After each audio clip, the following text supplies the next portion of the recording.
Dictation शुरू होगी 3 second बाद। आदरणीय महोदय, बच्चों और विकलांगों की सेवा करने वालों का सम्मान करने के लिए मुझे आज यहाँ आकर बहुत प्रसन्नता हो रही है।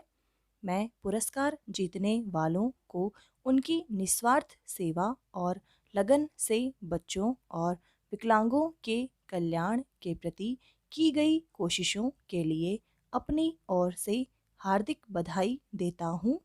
इस बात पर जोर देने की ज़रूरत नहीं कि हमारे जैसे बड़े देश में जहाँ लाखों बच्चे और विकलांग हैं, समाज के इस वर्ग के कल्याण के लिए केवल सरकार द्वारा किए गए प्रयत्न ही काफ़ी नहीं होंगे। यह बहुत ज़रूरी है कि पूरे समाज को देश की कोशिशों में पूरा भाग लेना चाहिए।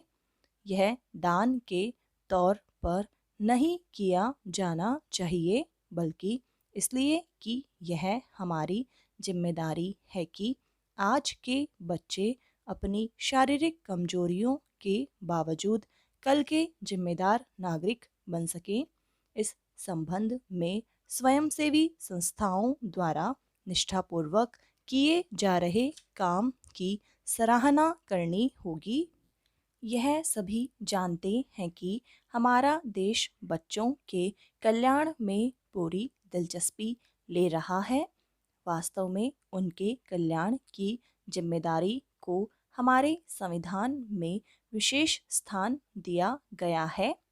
भारत उन थोड़े से देशों में से है जिन्होंने बच्चों के लिए समुचित राष्ट्रीय नीति अपनाई है।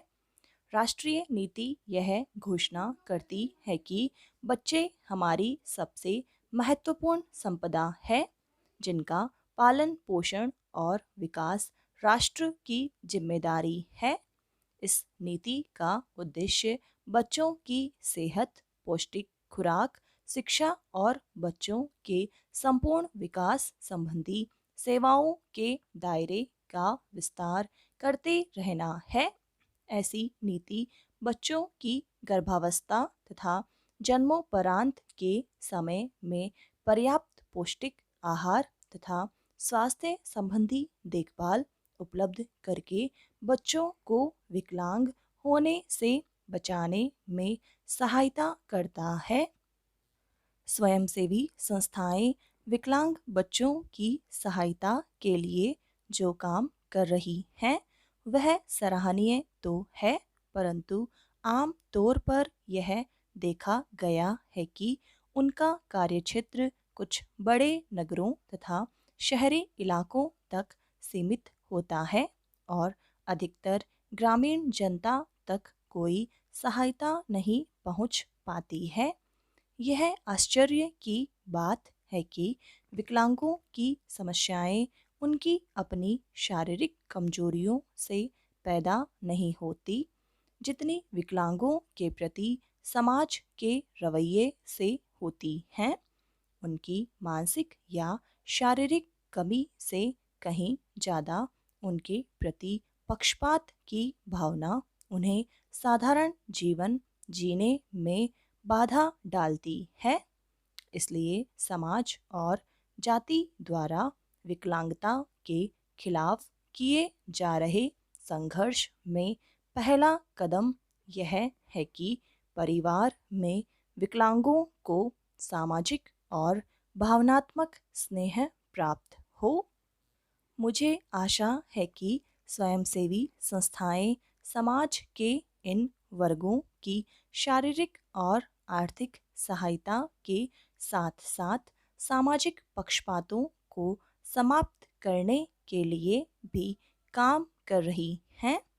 यह जानकर बहुत खुशी होती है कि बहुत से प्रसिद्ध सामाजिक कार्यकर्ता और स्वयंसेवी संस्थाएं इस सराहनीय काम में लगी हुई हैं और वह हमारे बच्चों और विकलांग भाइयों के प्रति प्रेम और सहानुभूति की भावना का जीता जागता उदाहरण हैं।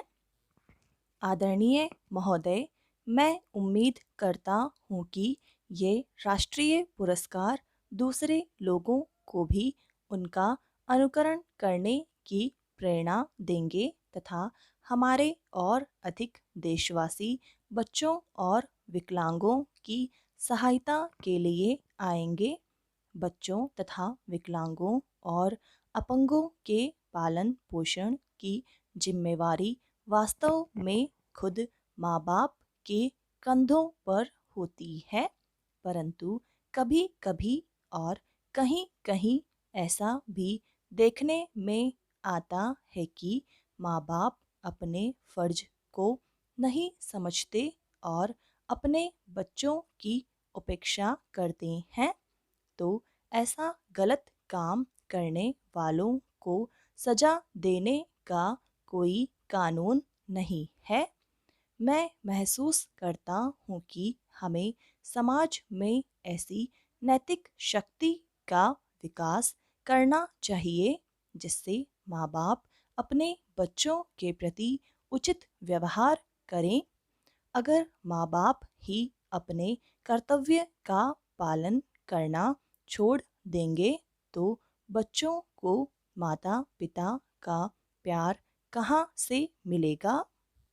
सरकार और स्वयंसेवी संस्थाओं की कोशिशों का महत्व तो माता पिता के कर्तव्य के बाद आता है और केवल बच्चों को अच्छे नागरिक बनाने के प्रयत्नों में माता पिता की सहायता मात्र होता है। अंत में मैं आपसे अनुरोध करूंगा कि आप नई लगन के साथ बच्चों और विकलांगों के कल्याण के काम में लग जाएं। मैं समाज कल्याण मंत्री को मुझे इस समारोह में आमंत्रित करने के लिए धन्यवाद देता हूँ। प्राय कहा जाता है कि स्वास्थ्य ही सब कुछ नहीं है, लेकिन स्वास्थ्य के बिना हर चीज बेकार है। जब तक लोगों के स्वास्थ्य के दर्जे में सुधार न हो, तब तक सामाजिक आर्थिक विकास नहीं हो सकता और न ही आत्मिक विकास ही संभव है। इस उद्देश्य को लेकर सरकार ने लोगों के स्वास्थ्य में सुधार लाने के लिए कई उपाय किए हैं। इनमें पीने का शुद्ध जल, सफाई, पौष्टिक आहार और मकान की सुविधाएं मुहैया कराना भी शामिल है। कुछ एक मुख्य क्षेत्रों में विकास के लिए सरकार ने संशोधित 20 सूत्री कार्यक्रम को भी अपनाया है। चिकित्सा, सार्वजनिक स्वास्थ्य और परिवार कल्याण के क्षेत्र में खास लक्ष्यों को हासिल करने के लिए अनेक केंद्रीय तथा राज्य स्वास्थ्य कार्यक्रम लागू किए जा रहे हैं।